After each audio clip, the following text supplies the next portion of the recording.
US President Donald Trump says he has struck a trade deal with South Korea as he visits the country during his Asian tour. Trump was looking to add South Korea to a number of countries he struck trade agreements with on the tour. He'll also be meeting with the Chinese president in South Korea on Thursday. In July, Trump had agreed to cut tariffs on South Korean imports to 15%. That was in return for $350 billion investment from Seoul. That's despite worries from Korean officials that that could destabilize their own economy.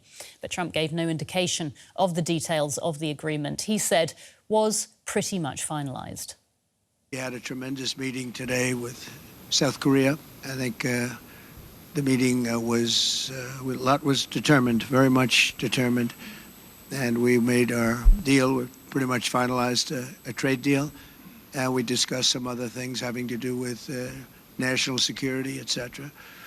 And I think we came to a conclusion on a lot of very important items.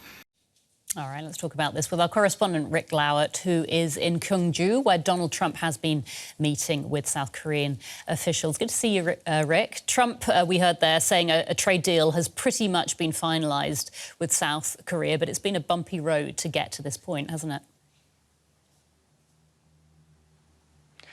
Yes, this has been probably one of the biggest challenges of President Lee's time in office. He only came into office in June after a particularly turbulent time in South Korean politics, so he wanted to show himself as a steady hand. And he did have a good meeting, an initial meeting with President Trump in the White House, where they did bring those tariffs down from 25% to 15%. Really important for South Korea is exports of electronics and cars, but that was in return for this big investment that has worried people here in South Korea. And another bump in the road was last month when there was a big US ICE immigration police crackdown on a Hyundai factory where hundreds of South Koreans were arrested, detained, and ultimately came back to Korea, which kind of whipped up anti-US sentiment here. So you mentioned that big investment, Rik.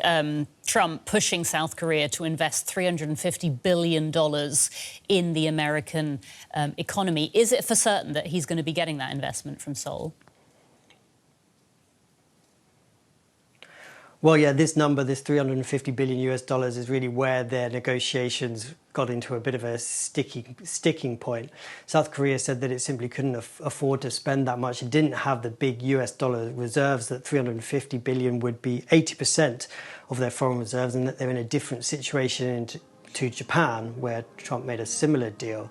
But we understand that today Trump and Lee agreed that Seoul can split this promised $350 billion, $200 billion in cash to be paid in installments of $20 billion each, and the other $150 billion will be in investments in American shipbuilding, which Lee today has made great fanfare over of making great again. In return, what are some of the security assurances that South Korea will be seeking from the US?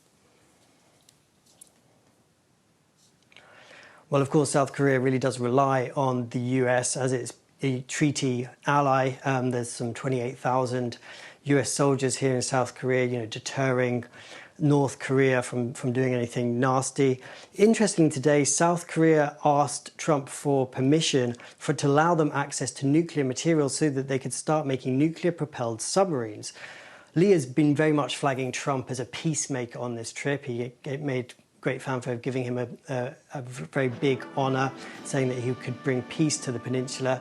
Obviously, we know Trump has Kim Jong-un's ear. He met him when he was when he was president, and he had been saying on this trip to Asia that he might meet Kim, but today he said they'd meet another time. He said that the timing didn't work out, but he did say to Lee and to the people here in South Korea that he was determined to see what he can do and get this straightened out, the situation here in South Korea. All right, we'll have to leave it there. DW's Rik Glauert, thank you so much for that.